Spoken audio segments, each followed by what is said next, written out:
Chapter 5 Written with Chand Patil's marriage party. As hinted in the last chapter, I shall now describe first how Sai Baba returned to Shirdi after his disappearance.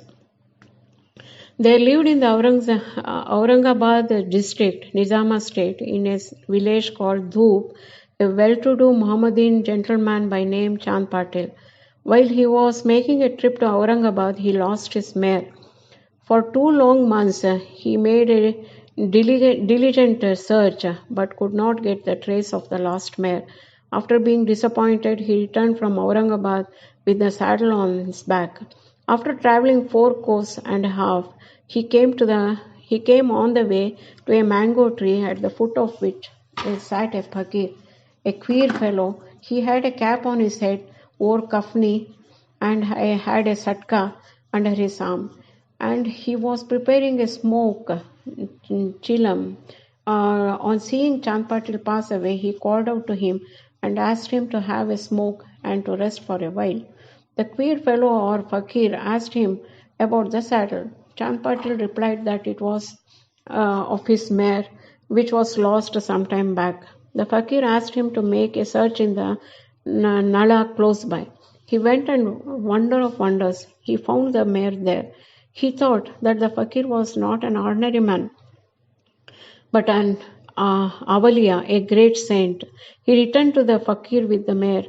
The chilam was ready for being smoked, but 2 things were wanting: fire to light the lamp and water to wet the chapi, a piece of cloth through which smoke is drawn up. Fakir took his prong and thrust it forcibly into the ground, and out came a live ember, which he put on the pipe. Then he dashed the satka on the ground, from where water began to ooze. The chapi was wetted with that water, then wrung out and wrapped round the pipe. Thus, everything being complete, the fakir smoked the chilam and then gave it to Chand Patil. On seeing all this, Chand Patil was wonderstruck. He requested the fakir to come to his home and accept his hospitality. Next day, he went to Patil's house and stayed there for some time. Patil was a village officer of Dhoop. His wife's brother's son was to be married, and the bride was from Shirdi. So Patil made preparations to start for Shirdi for the marriage. The fakir also accompanied the marriage party. The marriage went off without any hitch. The party returned to Dhoop, except the fakir, who stayed back in Shirdi and remained there forever. How the fakir got the name Sai.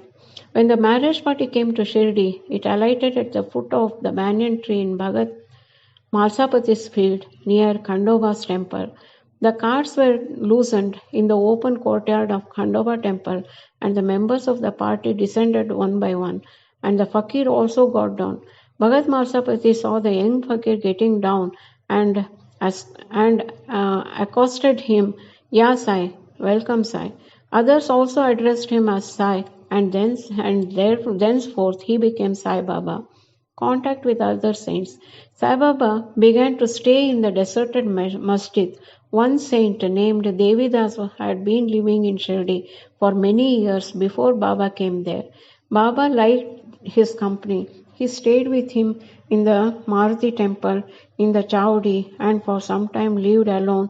Then came another saint by name Janki Das. Baba spent most of his time in talking with him, or Janki Das went to Baba's residence. So also one Vaishya householder saint from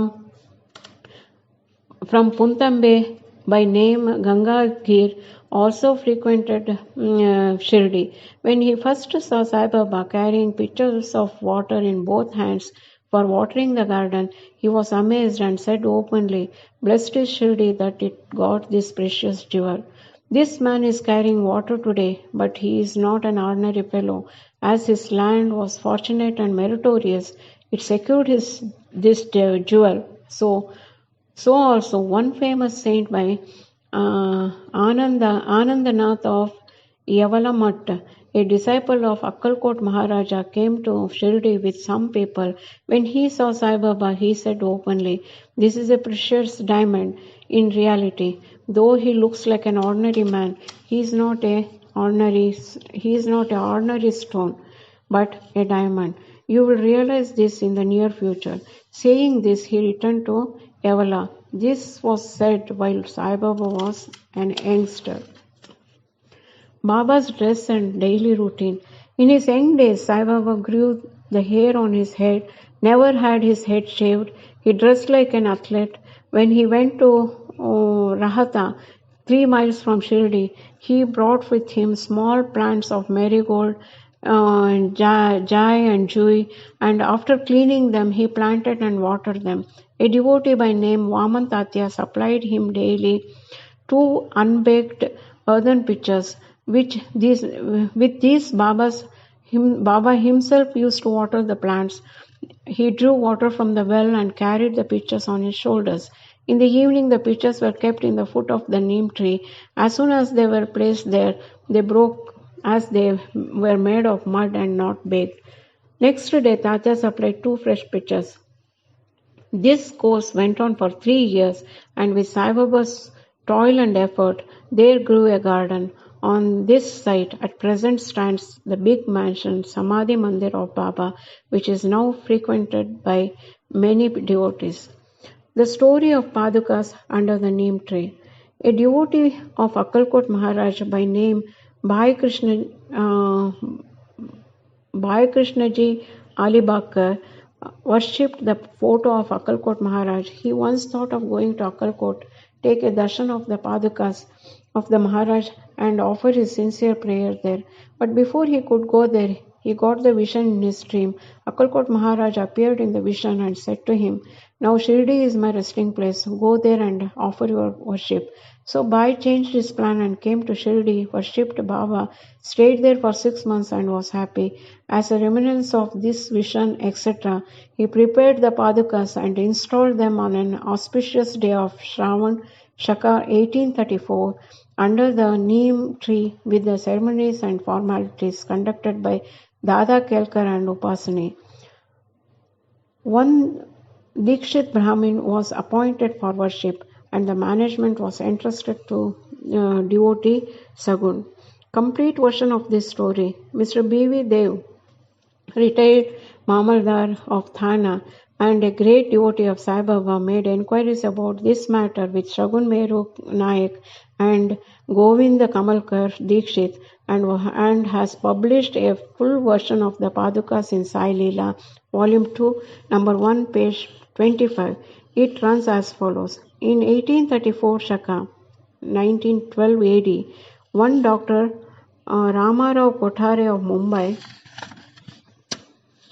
came to Shirdi for Sai Baba's darshan. His compounder and his friend Bhai Krishnaji Alibakar accompanied him. The compounder and Bhai became intimate with Sagun Meru Naik and G.K. Dikshit. While discussing things, these persons thought that there must be some memorial of Sai Baba's first advent at Shirdi and his sitting under the holy name tree. They thought an installing of Baba's Padukas there and were going to make them of some rough stone. Then Bhai's friend, the compounder, suggested that if this matter was made known to his master, Dr. Ramarao Kothare, he would prepare nice Padukas for this purpose. All liked this proposal and Dr. Kothare was informed of it. He came to Shirdi and drew a plan of the Padukas. He went to Upasani Maharaj in Khandoba's temple and showed him his plan. The latter made many improvements, drew lotus, flowers, conch, disc, mace, etc., and suggested that the following shloka regarding neem tree's greatness and Baba's yogic powers be inscribed. The verse was as follows. Sada nimba vrukshasya mula divasat sudasravanam tiktamapriyam tam taram kalpa vrukshadikam sadhayantam namamishwaram Sadguru Sainatham. Upasani suggestions were accepted and carried out. The Padukas were made in Mumbai and sent to Shirdi with the compounder. Baba said that they should be installed on the Purnima of Shravan. On that day at 11 a.m., G.K. Dikshit brought them on his head from Khandoba's temple to the Dwarkamayi in a procession. Baba touched the Padukas, saying that these are the feet of the Lord, and asked the people to install them at foot of the neem tree. A day earlier, one Parsi devotee of Mumbai named Pasta Sheikh had sent rupees 25 by money order. Baba gave this sum for installation of the Padukas. The total expense of installation came up to rupees 100, out of which rupees 75 were collected by subscriptions. For the first 5 years, G.K. Dutt worshipped the Padukas daily, and this was done by Lakshman Kancheshwar Jakhadi in the first 5 years.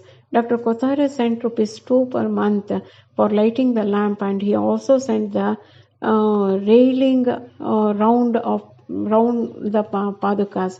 The expenses of bringing the railing from the station to Shirdi was rupees 7, 8, presently rupees 7 rupees 50 paisa, and roofing was paid by Sagunmeru Nayak. Now Jakhadi Nana Pujari does the worship, and Sagunmeru Nayak offers the Naivedya and lights the evening lamp. Bhai Krishnaji was originally a devotee of Akkalkot Maharaj. He had come to Shirdi at the installation of the Padukas. In Shaka 1834, on his way to Akkalkot, he wanted to go to Akkalkot after taking the darshan of Baba. He asked Baba's permission for this. Baba said, "Oh, what is there in Akkalkot? Why do you go there?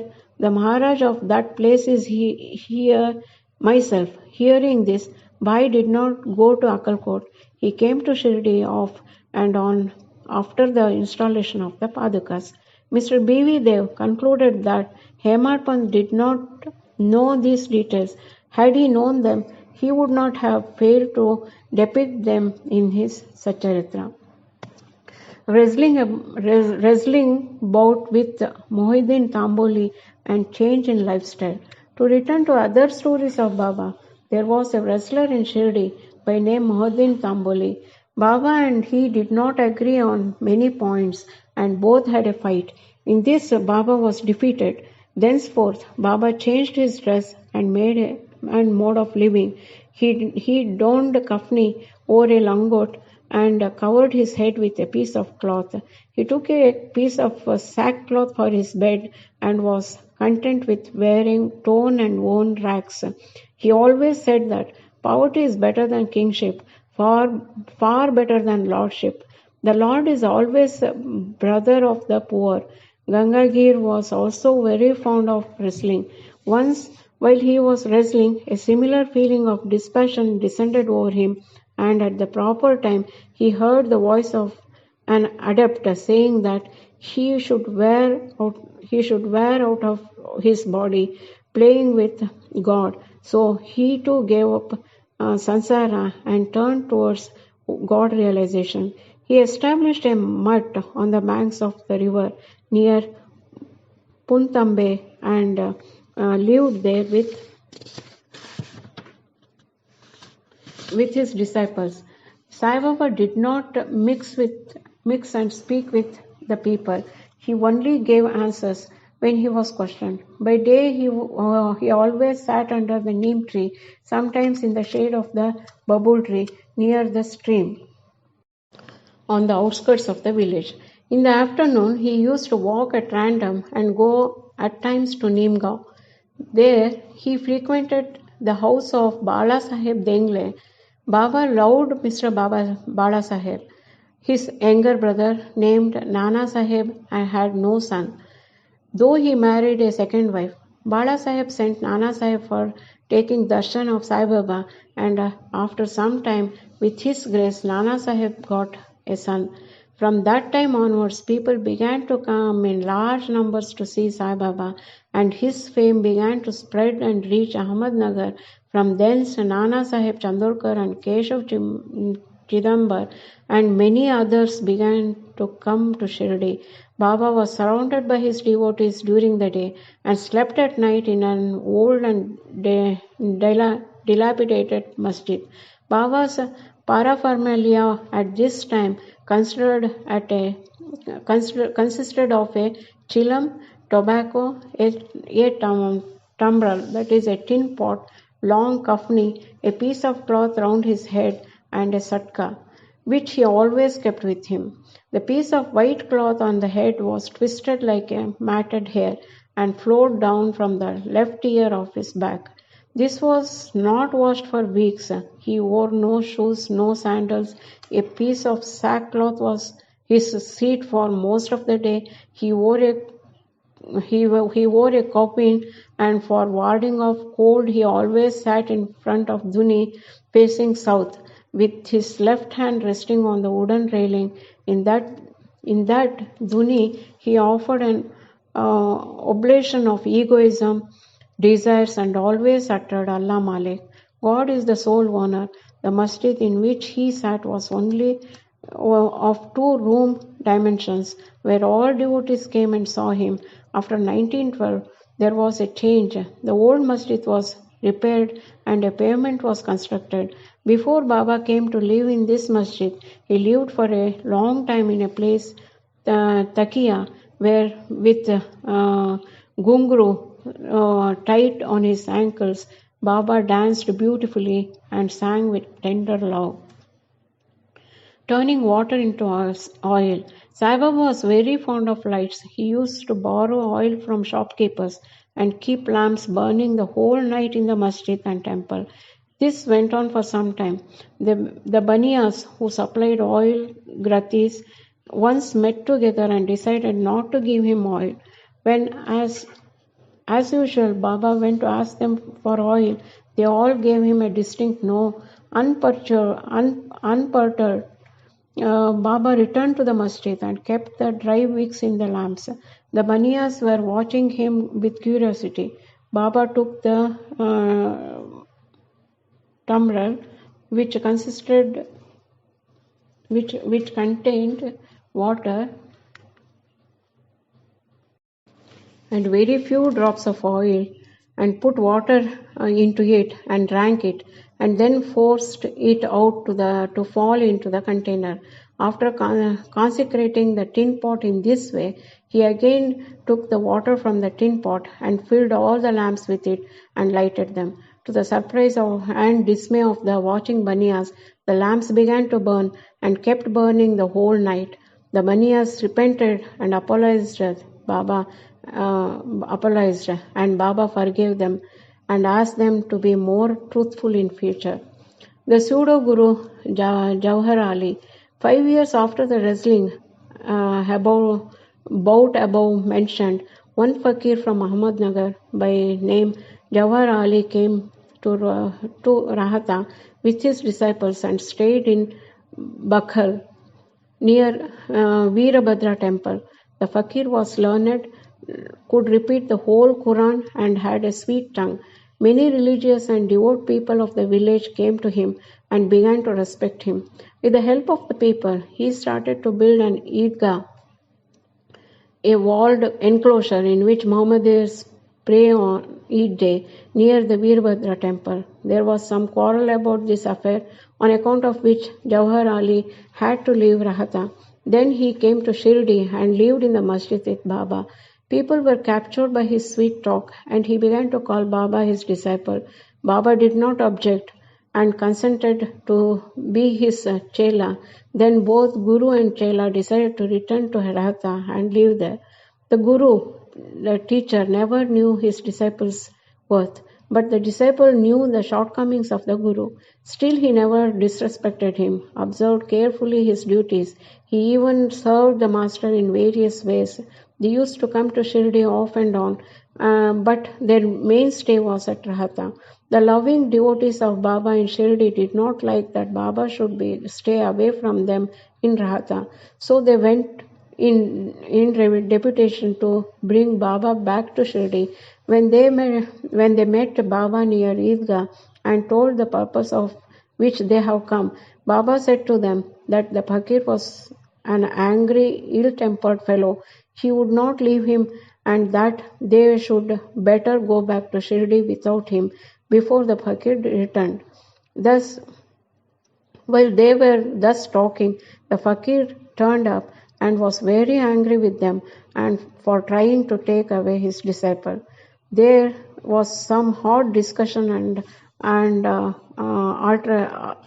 altercation, and it was finally decided that both the Guru and Chela should return to Shirdi. And so they returned and lived in Shirdi. But after a few days, the Guru was tested by Devidas, and he was found wanting. 12 years before Baba arrived in Shirdi with the marriage party with Devidas, aged about 10 or 11 years, came to Shirdi and lived in the Maruti temple. Devidas had fine features and brilliant eyes, and he was dispassionate, incarnate, and a dhyani. Many people named Tatyakote, Kashinath, and others regarded him as their guru. They brought Jawahar Ali in his presence, and in the discussion that followed, Jawahar was worsted and fled from Shirdi. He went and stayed in Bijapur and returned after many years to Shirdi and prostrated himself before Sai Baba. The delusion that he was Guru and Sai Baba was his Chela was cleared away, and as he repented, Sai Baba treated him with respect. In this case, Sai Baba showed his conduct. Now one should get rid of egoism and do the duties of disciple to attain the highest end, that is self-realization. This story is told here according to the version given by Malsapati, a great devotee of Baba. In the next chapter, Ramanavami festival, the masjid, its former condition and later improvement in it, etc. will be described. Bo to Sri Sai, peace be to all.